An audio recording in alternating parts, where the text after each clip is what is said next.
તો સમાચારની શરૂઆત કરીએ દેશના અર્થતંત્ર અને ખાસ કરીને જગતના તાત એવા ખેડૂતો માટે આ વર્ષે ચોમાસું પોતાના નિર્ધારિત સમય કરતાં ખૂબ જ ઝડપથી આગળ આવી રહ્યું છે। હવામાન વૈજ્ઞાનિકોના જણાવ્યા અનુસાર હાલમાં વાતાવરણમાં ચોમાસાને આગળ વધવા માટે સાર્વત્રિક રીતે અત્યંત સાનુકૂળ પરિસ્થિતિનું નિર્માણ થયું છે। હવામાન વિભાગની આગાહી મુજબ આગામી 26 મેના રોજ કેરળમાં સત્તાવાર રીતે ચોમાસું બેસવાની પ્રબળ સંભાવના સેવાઈ રહી છે અને સામાન્ય રીતે કેરળમાં ચોમાસાના આગમનની નિયત તારીખ 1 જૂન આસપાસની હોય છે, પરંતુ આ વર્ષે સ્થિતિ સાનુકૂળ રહેતા કેરળમાં આશરે 4 દિવસ વહેલું ચોમાસું દસ્તક દેશે તેવી પૂરેપૂરી શક્યતા છે। કેરળમાં વહેલા પ્રવેશી રહેલા ચોમાસાના પગલે આગામી દિવસોમાં ગુજરાત સહિત દેશના અન્ય રાજ્યોમાં પણ મેઘરાજા સમયસર કે વહેલા પધારે તેવા સંકેતો મળી રહ્યા છે, જેના કારણે ખેડૂત આલમમાં ખુશીનો માહોલ જોવા મળી રહ્યો છે। તો આ સાથે જ અમારા સંવાદદાતા હાર્દિક વ્યાસ જોડાઈ ગયા છે। હાર્દિક, જણાવશો કે જે રીતે દેશમાં હવે ગરમીનું પ્રમાણ દિવસે ને દિવસે વધી રહ્યું છે અને ખાસ કરીને અત્યારે જો થોડા રાહતના સમાચાર આપણી સામે આવ્યા છે, થોડું વહેલું ચોમાસું બેસવાની શક્યતા છે।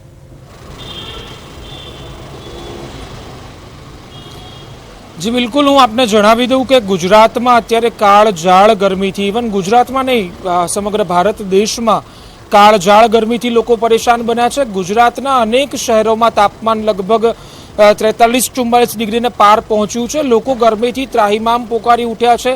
બપોરના સમયે બહાર નીકળવામાં આવે તો અંગ દઝાડતી ગરમી પડી રહી છે। આવા સમયની વચ્ચે ગરમીનો જ્યારે લિટરલી આતંક મચાવ્યો છે ગરમીએ, ત્યારે એક રાહતના સમાચાર આવ્યા છે કે ભારતમાં આ વખતે જે ચોમાસું છે એ 4 દિવસ વહેલું આવવાનું છે। હવામાન વિભાગે સત્તાવાર નિવેદન આપ્યું છે કે ચોમાસું દેશમાં ક્રમશઃ અત્યારે આગળ વધી રહ્યું છે અને તેના આગળ વધવા માટે હાલમાં ખૂબ જ સાનુકૂળ પરિસ્થિતિઓ સર્જાઈ છે।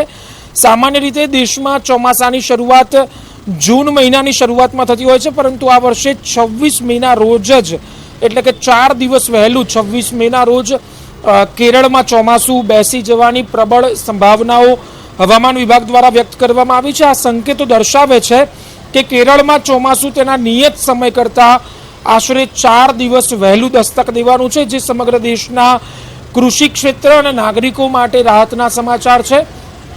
કારણ કે અંગ દઝાડતી ગરમી અત્યારે હાલ ગુજરાત સહિત સમગ્ર દેશમાં પડી રહી છે, ત્યારે ગુજરાત સહિત સમગ્ર દેશમાં છેલ્લા કેટલાક સમયથી અસહ્ય ગરમીનો પ્રકોપ છે, પરંતુ હવે ટૂંક જ સમયમાં લોકોના આકરા તાપમાંથી મુક્તિ મળવાની છે।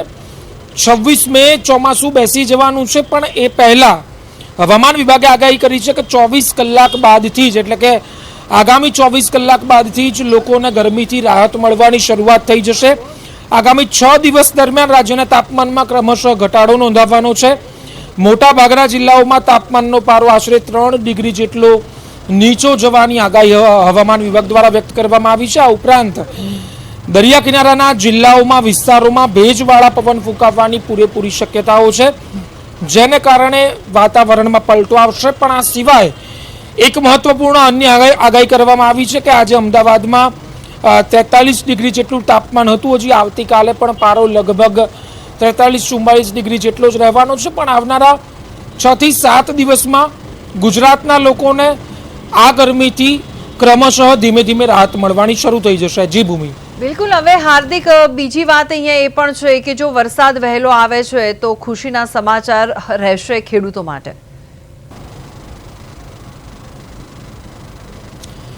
જી બિલકુલ, જગતનો તાત અત્યારે અસહ્ય ગરમીથી પરેશાન છે। ગરમી પણ અત્યારે એવી પડી રહી છે કે ખેતરમાં ઉભેલા પાકોને પણ ક્યાંક ને ક્યાંક નુકસાન થઈ રહ્યું છે। પ્રેક્ટિકલ વાત એમાં એવી છે કે અમુક જે ઉનાળુ પાકો છે અને ગરમીની જરૂરિયાત હોય છે, પણ અત્યારે લિટરલી પેલું કહેવાય ને કે હીટ ડોમ બની ગયો છે ગુજરાત ઉપર અને ભારતના કેટલાક વિસ્તારો ઉપર। અને આ ગરમી અમુક પ્રકારના ખેડૂતો અને અમુક પ્રકારના ખેડૂતોના પાક માટે નુકસાનકારક છે, ત્યારે જો ચોમાસું વહેલું આવે તો ખેડૂતોને મોટી રાહત થવાની છે, એ વાત કન્ફર્મ છે। જી બિલકુલ, હાર્દિક આભાર સમગ્ર વિગત માટે। 26 મેના રોજ કેરળમાં ચોમાસાની એન્ટ્રી થવાની શક્યતા છે। 4 દિવસ વહેલું ચોમાસું બેસવાની શક્યતા છે અને સૌથી વધારે આનંદ છે ખેડૂતોમાં, કારણ કે વહેલા આગમનથી ખેડૂતોમાં આનંદનો માહોલ છવાઈ ગયો છે। દેશમાં ચોમાસું ક્રમશઃ આગળ વધી રહ્યું છે।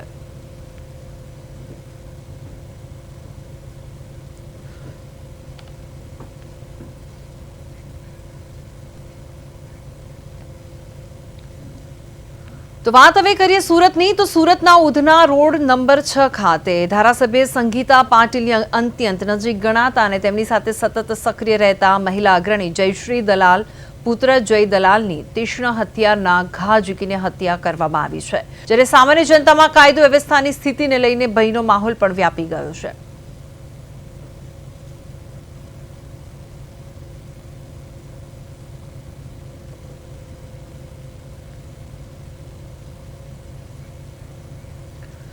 તો આ સાથે જ અરવિંદ રાઠોડ અમારી સાથે લાઈવ જોડી ગયા છે, અમારા સંવાદદાતા. તો અરવિંદ, જણાવશો કે સુરતમાં ભાજપના કાર્યકરની સરેઆમ હત્યા કરવામાં આવી છે, તેમાં શું છે સમગ્ર વિગત?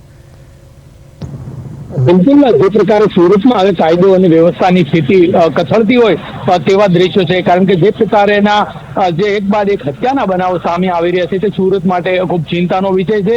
બીજી તરફ વાત કરીએ તો જે રીતે હત્યા કરવામાં આવી છે અને ડિંડોલી વિસ્તારના જે ભાજપના સક્રિય જે ઉપપ્રમુખ જય દલાલની હત્યા જાહેરમાં કરવામાં આવી છે.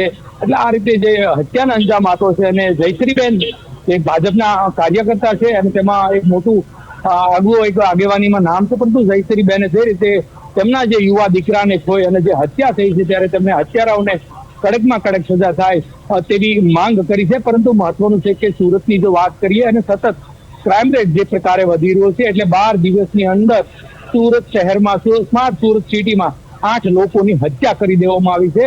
એટલે કાયદો અને વ્યવસ્થાની સ્થિતિ છે તે કથળતી હોય તેવું ચોક્કસ કહી શકાય. કારણ કે જે રીતે આર્થિક પાટનગર સુરતમાં આ રીતે હત્યા બનવી એ સામાન્ય વાત બની ગઈ છે, ત્યારે હત્યારાઓને પોલીસનો કોઈ ડર કે ખોફ નથી અને બિંદાસપણે આવી હત્યાના અંજામ આપતા અચકાતા નથી. ત્યારે ચોક્કસથી જે પ્રકારેની હત્યાઓ ધડાધડ થઈ રહી છે તેમાં સ્થાનિકોમાં એક ભયનો માહોલ અને જે જગ્યા ઉપર હત્યા થઈ હોય છે તેઓમાં પણ લોકો હવે પોલીસ પ્રશાસન પાસે કે દાખલારૂપ સજા થાય, કડકમાં કડક સજા થાય તે કરી રહ્યા છે.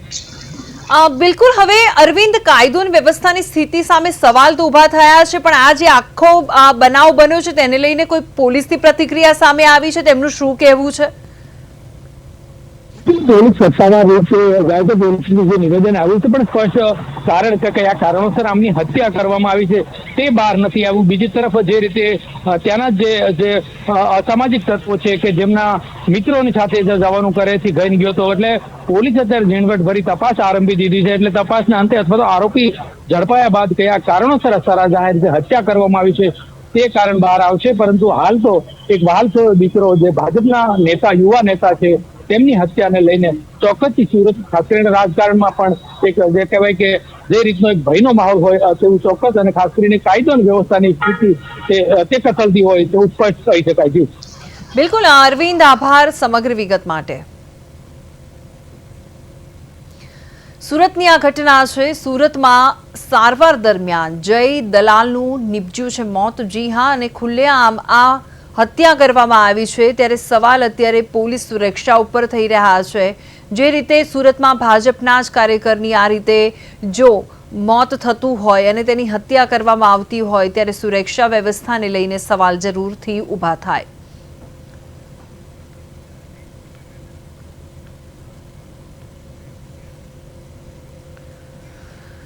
તો સુરેન્દ્રનગર જિલ્લામાં ગેરકાયદેસર ખનીજ ચોરી મામલે 42 લોકોની અટકાયત બાદ રાજકારણ ગરમાયું છે. ચોટીલાના પૂર્વ ધારાસભ્ય ઋત્વિક મકવાણાએ ખાણ ખનીજ વિભાગની કામગીરી સામે ગંભીર સવાલો ઉઠાવતા તંત્ર પર આકરા પ્રહારો કર્યા છે.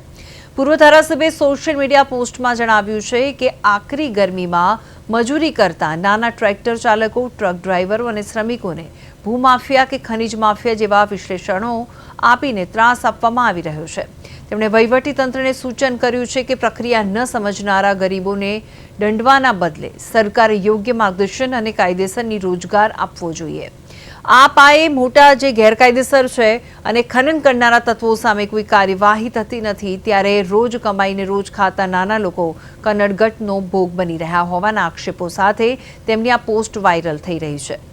મહત્વપૂર્ણ બાબત છે સુરેન્દ્રનગરથી પ્રાપ્ત થઈ રહી છે. જે રીતે અમે તમને જણાવી રહ્યા છે તે રીતે કે જે રીતે સોશિયલ મીડિયામાં જણાવવામાં આવ્યું છે કે આખરી ગરમીમાં મજૂરી કરતા નાના ટ્રેક્ટર ચાલકો, ટ્રક ડ્રાઈવરો અને શ્રમિકોને ભૂમાફિયા કે ખનીજ માફિયાઓ જેવા વિશ્લેષણો આપી અને ત્રાસ આપવામાં આવી રહ્યો છે અને તેમણે વહીવટીતંત્રને સૂચન કર્યું છે કે પ્રક્રિયા ન સમજનારા ગરીબોને દંડવાના બદલે સરકારે યોગ્ય માર્ગદર્શન અને કાયદેસર રોજગાર આપવો જોઈએ. મોટા પાયે ગેરકાયદેસર ખનન કરનારા તત્વો સામે કોઈ કાર્યવાહી થતી નથી, જ્યારે રોજ કમાઈને રોજ ખાતા નાના લોકો કનડગતનો ભોગ બની રહ્યા હોવાના આક્ષેપો સાથે તેમની આ પોસ્ટ વાયરલ થઈ રહી છે. ખનીજ ચોરીની વાત અમે કરી રહ્યા છે. સુરેન્દ્રનગરથી આ ઘટના છે. ખનીજ ચોરીના કાર્યવાહી મુદ્દે આ વિવાદ થયો છે. તેમાં પૂર્વ ધારાસભ્ય ઋત્વિક મકવાણાના આકરા પ્રહારો છે. તો આ સાથે લાઈવ જોડી ગયા છે અમારા સંવાદદાતા જિગ્નેશ. જણાવશો સમગ્ર વિગત? જી, સુરેન્દ્રનગર ચોટીલાના પૂર્વ ધારાસભ્ય ઋત્વિકભાઈ મકવાણા દ્વારા જે ખનીજ માફિયાઓ ને શખ્સોને જે પકડવામાં આવ્યા છે તે કોઈ ખનીજની ચોરી કરતા કે ખનીજ ના કુવા ધરાવતા વ્યક્તિઓ નથી તેવા આક્ષેપો ઋત્વિકભાઈ મકવાણા દ્વારા કરવામાં આવી રહ્યા છે. સોશિયલ મીડિયામાં તેમે એક બાઇટ સ્વરૂપે તેમનું નિવેદન મૂક્યું છે અને જે ખૂબ જ વાયરલ થઈ રહ્યું છે. એ પોલીસ દ્વારા ચોટીલા, થાન, સાયલા, મૂળી પંથકમાંથી કુલ 42 શખ્સોને ઝડપી પાડવામાં આવ્યા હતા અને તેમના ઉપર જે વોટ્સએપમાં ગ્રુપ ચલાવી અને તેઓ સરકારી અધિકારીઓની રેકી કરતા હોય તેવા આક્ષેપો પોલીસે પણ તેમની ઉપર લગાવ્યા છે. ત્યારે તેમની ઉપર રૂકાવટ, સરકારી કાર્યમાં રૂકાવટ અંગેનો ગુનો નોંધી અને પોલીસે તપાસ હાથ ધરી છે.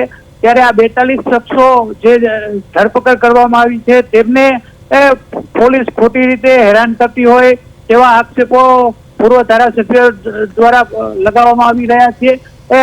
પોલીસ જે હકીકતમાં જે લોકોના કુવા છે તેમને કોઈને પકડતી નથી અને જે મજૂર વર્ગ છે, જે ટ્રેક્ટર ચલાવે છે અથવા તો જેસીબી ચલાવે છે કે અથવા અન્ય કોઈ કારણોસર કુવામાં મજૂરી કરવા જતા હોય તેવા શખ્સોને પોલીસે પકડ્યા છે. ત્યારે એ રાજકીય ઘણા આગેવાનો પણ આ ગેરકાયદેસર ખનનમાં સંકળાયેલા છે તો પોલીસ તેમને કેમ નથી પકડતી તેવા આક્ષેપો પૂર્વ ધારાસભ્ય દ્વારા કરવામાં આવી રહ્યા છે. જી બિલકુલ જિગ્નેશ, આભાર સમગ્ર વિગત માટે.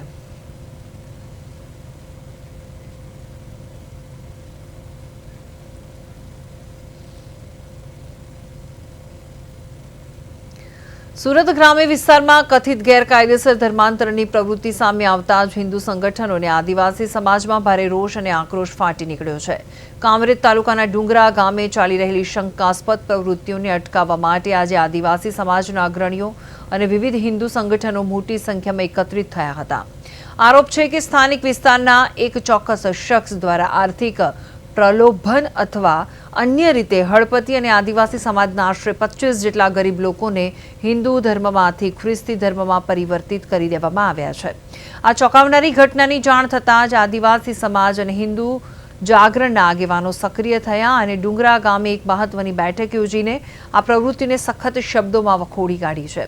આ બેઠકમાં હળપતિ સમાજના અગ્રણીઓ અને સુરત જિલ્લા પંચાયતના પૂર્વ દંડક મુકેશ રાઠોડ સહિતના નેતાઓએ કથિત ધર્માંતરણ સામે ઉગ્ર રોષ ઠાલવ્યો છે.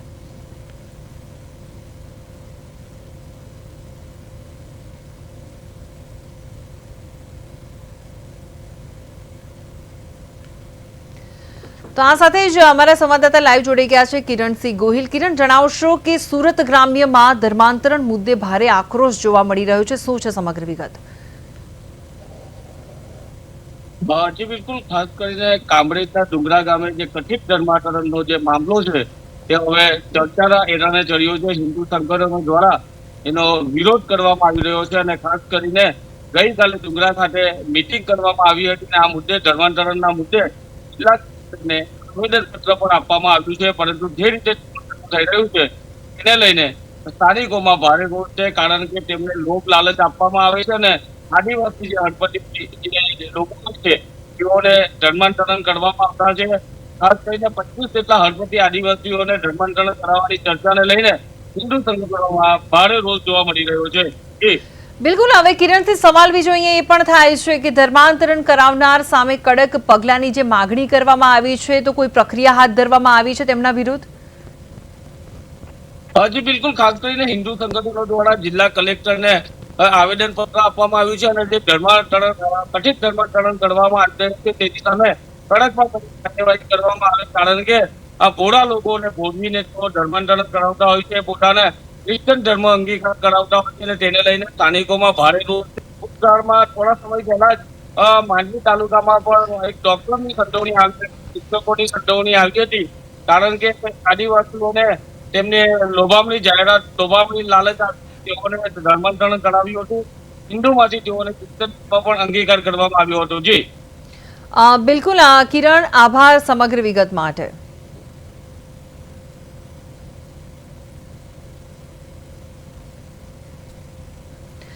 સુરત ગ્રામ્યમાં ધર્માંતરણ મુદ્દે આક્રોશ જોવા મળી રહ્યો છે. કામરેજના ડુંગરા ગામે સંગઠનો દ્વારા મોરચો માંડવામાં આવ્યો છે અને 25 લોકોને ખ્રિસ્તી ધર્મમાં પરિવર્તિત કરવાનો આક્ષેપ છે. કલેક્ટરને એસપીને આવેદનપત્ર આપવામાં આવ્યું છે.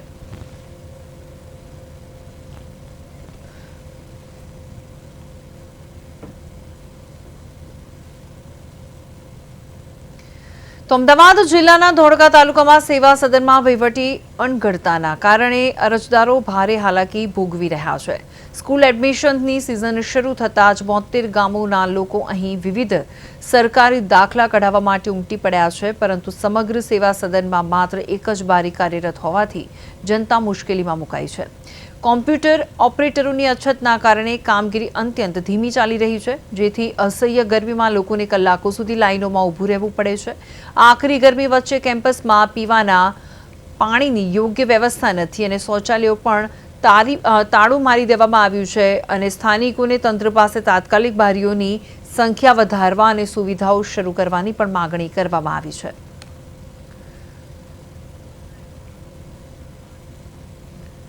તો આ સાથે જ અમારા સંવાદદાતા મુકેશ જોડાઈ ગયા છે લાઈવ. મુકેશ, જણાવશો કે ધોળકા સેવા સદનમાં જનતા બેહાલ છે, કારણ કે 72 ગામો વચ્ચે માત્ર એક જ બારી છે અને અત્યારે જે કાળઝાળ ગરમી છે તેને લઈને લોકોને કલાકો સુધી લાંબી લાઈનોમાં ઊભું રહેવું પડે છે. જી, ચોક્કસથી જણાવી દઉં કે અમદાવાદ જિલ્લાના ધોળકા તાલુકાના સેવા સદન સરકારી દાખલાઓ મેળવવામાં આવતા અરજદારો ભારે હાલાકીનો સામનો કરી રહ્યા છે. આવકનો દાખલો, જાતિનો દાખલો, બિન અનામત પત્ર, ડોમિનિયસ ચાઇલ્ડ સર્ટિફિકેટ, વિવિધ સરકારી કામો માટે દૂર દૂર ગામડાઓમાંથી લોકો ભાડું ખર્ચીને સેવા સદન પહોંચે છે, પરંતુ અહીં અવ્યવસ્થા જનતાને લોકોને કલાકો સુધી લાઈનોમાં ઉભો રહેવા મજબૂર બની રહ્યા છે. મહત્વની એ વાત છે, મોટી સંખ્યામાં અરજદારો આવતા હોવા છતાં એક જ બારી કાર્યરત હોવાનું સામે આવ્યું હતું. ઓપરેટરની ઓછી અછત, જેમાં એક જ ઓપરેટર દ્વારા કામગીરી કરવામાં આવે છે, એમાં ધીમી ચાલી રહી છે. લોકોનો કિંમતી સમય બગાડી રહ્યા વૃદ્ધો, મહિલાઓ, સામાન્ય અરજદારો કાળઝાળ ગરમી વચ્ચે કલાકો સુધી પોતાની બારીની રાહ જોતા હોય છે. મારો વારો આવશે તેવું જોઈ રહ્યા છે. સેવા સદન પ્રાથમિક સુવિધાઓની સ્થિતિ પણ ચિંતાજનક હોવાનું સામે આવ્યું છે. સ્થાનિકોના જણાવ્યા પ્રમાણે પીવાના પાણીની વ્યવસ્થા નથી, તેમાં યોગ્ય લાભો લોકોને મળતા નથી, જેના કારણે લોકો લાઈનોમાં ઉભા રહેવા મજબૂર બન્યા છે. વધુ ગંભીર બાબત એ છે કે મહિલાઓ, પુરુષો, દિવ્યાંગો માટે બનાવેલા શૌચાલયો પર તાળા મારવામાં આવ્યા છે હોવાની ફરિયાદો સામે આવી છે, જેના કારણે બહારથી આવતા ગામના લોકો ભારે મુશ્કેલીનો સામનો કરી રહ્યા છે. સ્થાનિકો અને અરજદારીઓમાં વહીવટી તંત્ર સામે રોષ જોવા મળે છે. લોકોની માંગ છે કે તાત્કાલિક ધોરણે દાખલાઓ માટે બારી અને ઓપરેટરની સંખ્યા વધારવામાં આવે. જી બિલકુલ. મુકેશ, આભાર સમગ્ર વિગત માટે.